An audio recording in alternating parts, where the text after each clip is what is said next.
تو سنت اللہ یہ ہے جو نبی کے صحابہ پہ جو الزام لگائے وہی اس کے منہ پہ مار دینا، حق نواز اور اعظم تارک کی نہیں اور کسی آج کے دور کے مولوی کی بنائی ہوئی بات نہیں، سنت اللہ ہے۔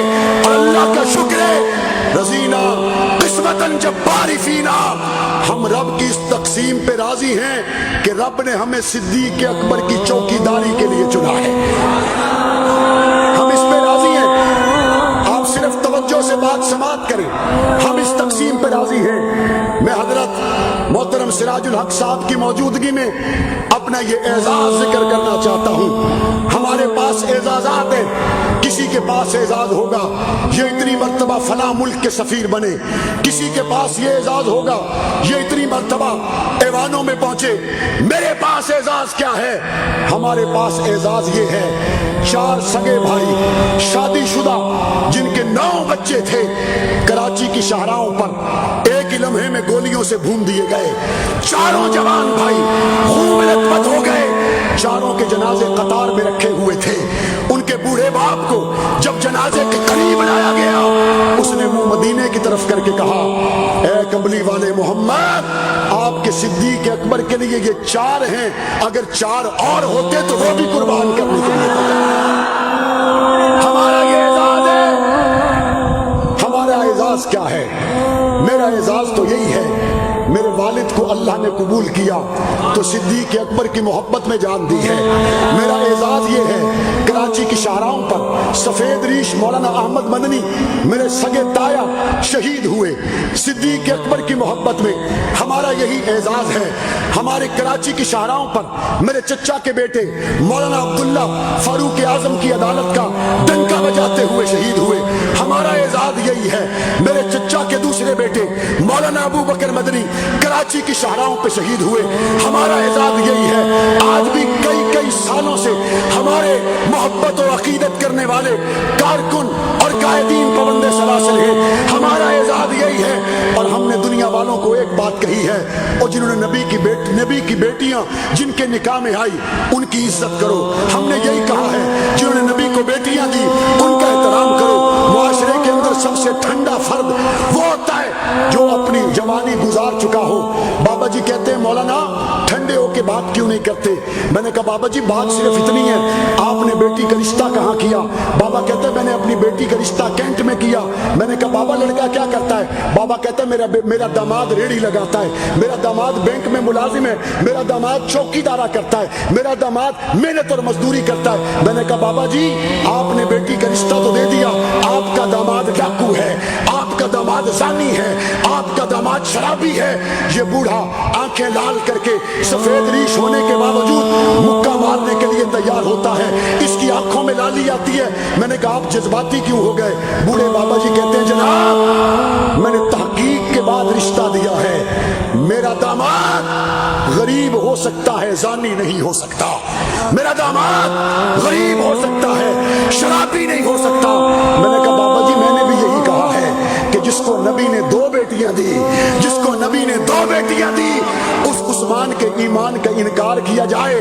اگر آپ اپنے داماد کی عزت کی بات کرتے ہیں تو آپ کیوں نہیں سلام کرتے اس جوان کو جو نبی کے داماد کی عزت کے لیے جان دیتا ہے؟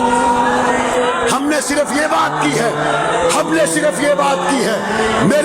میرے اکابر نے میرے قائدین نے پاکستان کے گلی چوکوں چراہوں میں جا کے صرف یہ کہا ہم آپ کے دروازے پہ آئے ہیں عائشہ صدیقہ کی عزت کی بھیک مانگنے کے لیے آئے ہیں۔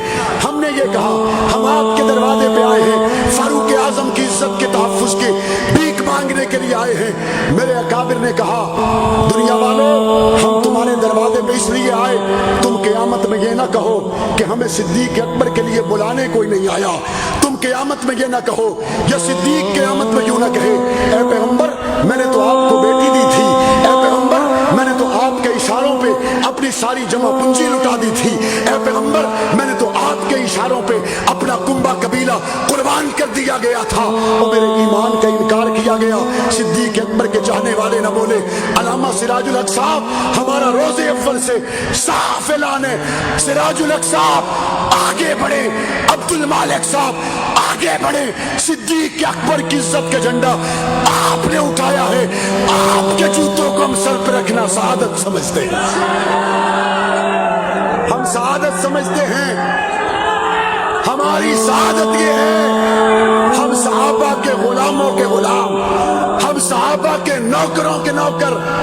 اور آخری اور اہم بات عرض کرنا چاہتا ہوں، مولانا فضل الرحمان صاحب ہو یا مولانا سراج الحق صاحب ہو یا ہمارے ملک کے اندر مولانا شاہ احمد نورانی کے صاحبزادگان ہو، قاری زوار بہادر ہو، ابتسام الہی ظہیر ہو، مفتی منیب الرحمان ہو، مفتی تقی عثمانی ہو، وہ اس ملک میں وہ نظام چاہتے ہیں جو حضور کے بعد صدیق کے دور میں چلا،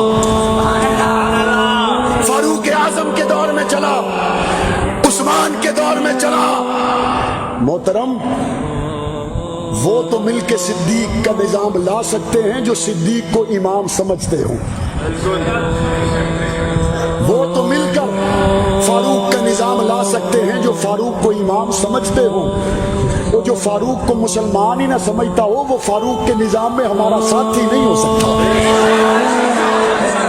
ہمارا ساتھی وہی ہو سکتا ہے کہ اعظم کو امام مانے، جو خلافت پر ایمان رکھتا ہو، جو ولایت فقیہ اور امامت کا ڈنکا بجا کے ایک نئے نظام کی طرف اپنی پینگیں بڑھانے کی کوشش کرے، وہ ہمارا ساتھی نہیں۔ میں اس ذمہ دار اسٹیج پر کھڑا ہو کے کہتا ہوں، جس طرح علامہ سراج الحق صاحب نے جمعیت علماء اسلام کے تاریخی جلسے میں کہا تھا کہ ہم مکمل طور پر مذہبی اور سیاسی اثر رسوخ مولانا فضل الرحمان صاحب کی گود میں ڈالنے کے لیے تیار ہے، میں کہتا ہوں آئیے ابو بکر عمر عثمان و علی کے نظام کے لیے جدوجہد کریں، ہم اپنے چاہنے والوں کی ساری محبتیں، سارا سیاسی اثر رسوخ حضرت علامہ سراج الحق صاحب کی جھولی میں ڈالنے کے لیے تیار ہیں۔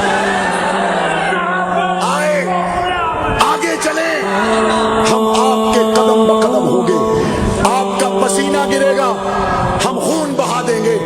آج کے جوان سے کہتا ہوں، اٹھ شیر مجاہد ہوش میں آ، تعمیر خلافت پیدا کر، کیوں فرقے فرقے ہوتا ہے، اب ایک جماعت کو پیدا کر تو بھی ترقی دنیا میں، اسباب تجارت پیدا کر، قارون کی دولت ٹکرا دے، عثمان کی دولت پیدا کر، اسلام کا دم تو بھرتا ہے، کفار سے پھر کیوں ڈرتا ہے، یا تو اسلام کا نام نہ لے یا شوق شہادت پیدا کر، اور دل سے یہ کہہ کر آ، گھبرائے نہ، حالات بدلنے والے ہیں، جو کانٹے بن کر آئے تھے وہ لمحے ٹلنے والے ہیں، مظلوموں کی یا ہونے شولوں کی ندائیں پہنی ہیں، یہ چال کفت سیادوں کے اب سڑنے گلنے والے ہیں، ہمت نہیں طوفانوں میں جذبوں کو ہمارے چھین سکے، جتنا ہم سے الجھو گے ہم اور مچلنے والے ہیں۔